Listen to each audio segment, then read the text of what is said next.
Bienvenida mi gente youtubera a este su canal. En el día de hoy vamos a estar hablando de Lawrence Sal Lorizzo, sí, un capo de la mafia, blanco, clave y socio de la familia criminal Colombo. Sin nada más que decir, empecemos. Ya sabes que si te está gustando el video, no olvides suscribirte a mi canal, activar la campanita de notificación para que seas parte de esta familia de entretenimiento y no te pierdas nada de tus videos preferidos. Sin más, empecemos. Lawrence Salvatore Sal Lorizzo, a menudo deletrado erróneamente por Lorizzo, sí, con doble Z, fue un prolífico criminal de guante blanco y socio clave de la familia criminal Colombo durante la década de 1980. Es mejor conocido por ser el cerebro técnico detrás del masivo fraude de impuesto a la gasolina, que generó cientos de millones de dólares para la familia. Vinculación con la familia Colombo, pues asociado de confianza era aunque no era un hombre hecho, miembro formal. Lorizzo operaba bajo la protección y dirección de la familia Colombo. La alianza con Michael Frances.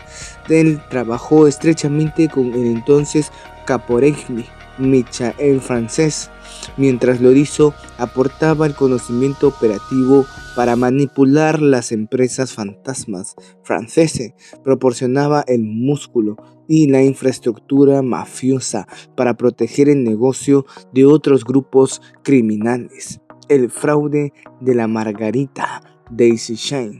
Lorizzo diseñó un sistema de empresas ficticias que se vendían combustible entre sí, desapareciendo antes de pagar los impuestos estatales y federales, y se estima que este esquema llegó a recaudar hasta $1 millón.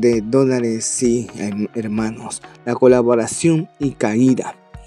Informante del gobierno. Tras ser arrestado en 1984 por fraude, Lorizzo se convirtió en un testigo clave para el gobierno, ya que sus testimonios fueron fundamentales para la condena de varios líderes mafiosos, incluido el propio Michael Frances.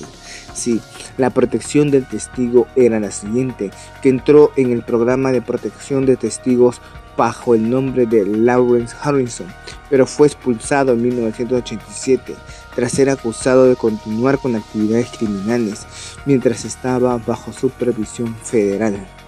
Y es que sí, las condenas posteriores fue en 1996, cuando fue sentenciado a más de 15 años de prisión en Texas por organizar un nuevo fraude de combustible también, que recaudaba los 1.3 millones de dólares, mientras supuestamente se escondía de la mafia. Sobre cómo funcionaba específicamente su esquema de empresas fantasmas o sobre su relación con la mafia rusa de Brighton Beach, pues aquí te tengo más información, amigo. Es que para entender la magnitud de lo que Sal Lorizzo construyó, hay que analizar cómo transformó un negocio tradicional en una máquina de imprimir billetes para el crimen organizado. Es que el esquema de la cadena de Margarita Daisy Shine fue muy importante para la distribución de mayoristas con licencia, ya que el fraude que Lorizzo diseñó era totalmente brillante y espectacular por su simplicidad burocrática, ya que en los años 80 la ley permitía que el combustible se vendiera entre distribuidores mayoristas con licencia sin pagar impuestos. El impuesto solo se cobraba cuando el combustible se vendía a un minorista gasolinería o al consumidor final. Lorizzo creó una red de empresas fantasmas con las siguientes funciones, que fue la empresa quemable Burner. Lorizzo obtenía licencia de distribución para empresas con nombres ficticios. Esta empresa compraba millones de galones de gasolina exentos de impuestos. Luego vendía la gasolina a un precio ligeramente inferior al del mercado a minoristas, cobrando así el impuesto, pero nunca entregándolo al gobierno. Pues la Casa de Papel también fue fundamental. Antes de que las autoridades pudieran auditar a la empresa quemable, el combustible pasaba por una serie de 5 a 10 empresas intermedias, la cadena de Margaritas, Cuando el IRS llegaba a cobrar, la empresa responsable ya había desaparecido, sus registros estaban destruidos y sus dueños eran nombres falsos o indigentes. Las ganancias netas, ¿cuántas ganancias en sí tenía este? Pues el beneficio no venía del margen de venta de la gasolina, sino del 20 a 30% de los impuestos que se quedaban íntegramente ahí y que se estima que el grupo de franceses lo hizo movía millones de galones a la semana, generando así, adivina cuánto de ganancias, hasta 10 millones de dólares al mes. Y la conexión con la mafia rusa que este tenía con Prince Beach es lo siguiente: aunque Lorizo era un asociado de los Colombo, el fraude de la gasolina fue el puente que unió a la Cosa Nostra con la emergente mafia rusa en Nueva York. Sí, simbiosis criminal. Y es que los rusos de Bradenton Beach, como Marat Balaguer, habían ideado esquemas similares, pero carencias de la protección física y el control territorial de las familias italianas. Lorizo y Francese se dieron cuenta de que en lugar de pelear podían trabajar juntos. El rol de Marat Balagula Lorizo fue el nexo entre Francese y Baragula, ya que la mafia rusa aportaba la mano de obra administrativa y las conexiones en el puerto de Nueva York, mientras que los Colombo, la familia de Lorizo, daban la protección necesaria para que otras familias de la mafia no intentaran extorsionarlos o robarles el negocio. La Comisión de la Gasolina. Gracias a este esquema se formó una especie de cooperativa donde varias familias italianas, Colombo, Lucchese, Genovese y Gambino, se repartían los beneficios del fraude de combustible junto a los grupos rusos, eliminando la competencia violenta en favor del beneficio mutuo. ¿Y cuál fue el impacto histórico? Es que el trabajo de San Lorenzo cambió totalmente el panorama del crimen organizado por tres simples razones: el profesionalización del crimen, cambio en la legislación y el fin de la humerta de franceses. Y vamos por el primero, que es la profesionalización del crimen, que demostró que el fraude fiscal era mucho más rentable y menos arriesgado que el tráfico de drogas o el juego ilegal. El cambio en la legislación, que debido a la magnitud del robo, se dice que Lorizo y Francese fueron responsables de la mayor pérdida de ingresos fiscales en la historia de Estados Unidos. Hasta ese momento, el Congreso de Estados Unidos tuvo que cambiar las leyes en 1986 para que el impuesto se cobrara en la terminal de carga, eliminando el vacío legal de las empresas intermediarias. Y el fin de la humerta de Francese fue que precisamente el testimonio de Lorizo, quien se sintió traicionado por la mafia cuando intentaron asesinarlo en Panamá, lo que acorraló a Michael Francese, llevándolo a declararse culpable y eventualmente a retirarse de la vida criminal. ¿Y cómo terminó Lorizo? Como mencioné anteriormente, Lorizo no pudo dejar la vida criminal, incluso bajo la protección federal. Este intentó replicar el esquema en otros estados, y su ambición fue su perdición, pues pasó sus últimos años entrando y saliendo de prisión federales hasta el día de su muerte. Ahora, eh, vamos a profundizar en el juicio específico donde Lorizo testificó contra Michael Francese, o en cómo los rusos de Bradenton Beach operaban sus propias empresas. Vamos por los dos temas, a informarte. Para entender el colapso de este imperio, hay que analizar el momento en que Sal Lorizo decidió cantar y cómo sus socios rusos construyeron su propio poder en las sombras de Brooklyn. El juicio y la traición de Lorizo contra Michael Francese. La caída comenzó cuando el IRS y el FBI detectaron que las empresas de Lorizo, como Galleon Holding Corp., debían millones de impuestos, ya que el intento de asesinato en 1984, mientras Lorizo estaba en Panamá tratando de expandir el negocio, se dio cuenta de que la familia Colombo ya no lo veía como un activo, sino como un cabo suelto, temiendo por su vida, y tras ser arrestado por el FBI, decidió cooperar.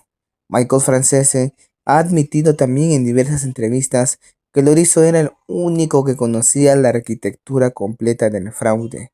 Aquel testimonio clave que Lorizo proporcionó registros financieros detallados que vinculaban así las cuentas bancarias en Austria y Panamá directamente con Francese. Este explicó ante el jurado cómo se lavaba el dinero a través de la producción de películas y agencias de representación de atletas. La caída de Francese, gracias a las pruebas de Lorizo en 1986, Michael Francese fue así procesado bajo la ley Rico, ante la evidencia abrumadora, ya que Francese se declaró culpable, aceptando una condena de 10 años y el pago de 14.7 millones de dólares en restituciones y una cifra récord en aquella época. Los rusos, los Brenguian-Beach y el imperio de Maratha Balagula, mientras Lorizo servía de puente en la mafia rusa conocida como la Red Bratva, operaba con una mentalidad distinta a la italiana. Marat Balagula, el líder Otis Balagula, fue un ex oficial de suministro en la Unión Soviética y llegó a Birmingham Beach y tomó el control de la zona tras el asesinato de Elvis Agron. A diferencia de los italianos que ostentaban su riqueza, los rusos de Balagula operaban desde oficinas modestas y clubes sociales como Rasputin. Infraestructura técnica. Los rusos eran expertos en la parte logística. Utilizaban a inmigrantes rusos recién llegados para que figuraran como dueños de las empresas quemables. Si el gobierno venía a investigar, estos individuos regresaban a la URSS, dejando a los fiscales sin a quien procesar. La protección de la luchense. Tras el debilitamiento de los Colombo por el testimonio de Lorizo, Balagula buscó la protección de la familia luchense, específicamente de Anthony Gassipe. Caso llegó a decir que los rusos eran el sueño de cualquier gángster, porque generaban dinero sin necesidad de recurrir constantemente a la violencia callejera. Y el fin del sueño ruso era que, al igual que Lorizo, Balagula huyó cuando la presión federal aumentó y fue capturado en Frankfurt en 1989 y extraditado a Estados Unidos, donde fue condenado por fraude de combustible y tarjetas de crédito, y su caída marcó el fin de la era dorada de la cooperación entre rusos e italianos en el sector energético. Te estarás preguntando. Entonces analizaremos qué sucedió con los millones de dólares que desaparecieron y los detalles de la ofensiva legal que terminó con este esquema. Sí, el misterio del dinero oculto y los millones perdidos. A pesar de las condenas, gran parte del dinero generado por Lorizo y Francese nunca fue recuperado por el gobierno de los Estados Unidos, y se estima que el fraude generaba hasta 10 millones de dólares a la semana en su gran apogeo, en su prime. Los bancos extranjeros. Lorizo fue el arquitecto de una red de lavado que movía el efectivo desde Nueva York hasta las cuentas que Austria, Suiza y Panamá utilizaban. Mensajeros que transportaban maletines con cientos de miles de dólares en vuelos comerciales. En las inversiones legales de Michael Francese se utilizó para su parte para financiar películas de Hollywood como King of the City y para establecer empresas de representación de deportistas. Aunque el gobierno confiscó algunos bienes, se cree que millones quedaron enterrados en estructuras cooperativas complejas y cuentas numeradas que nunca fueron rastreadas. La vida de Rico en Florida. Lorizo, incluso después de entrar al programa de protección, seguía manejando grandes sumas de dinero. Cuando fue arrestado nuevamente a los 90, se descubrió que vivía con un lujo que no correspondía a un testigo protegido, lo que sugiere que mantendría acceso a fondos ocultos del esquema original.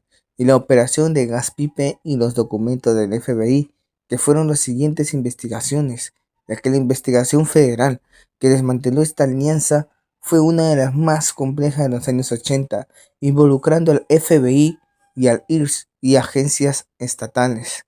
La vigilancia electrónica. Los documentos desclasificados revelan que el FBI logró instalar micrófonos en el club social Wimpy Boys, base de los Colombo, y en las oficinas de los rusos en Brainstorm Bridge. Las grabaciones mostraron algo inaudito. Los líderes de la mafia hablaban más de centavos por galón y registros contables que de asesinatos o drogas.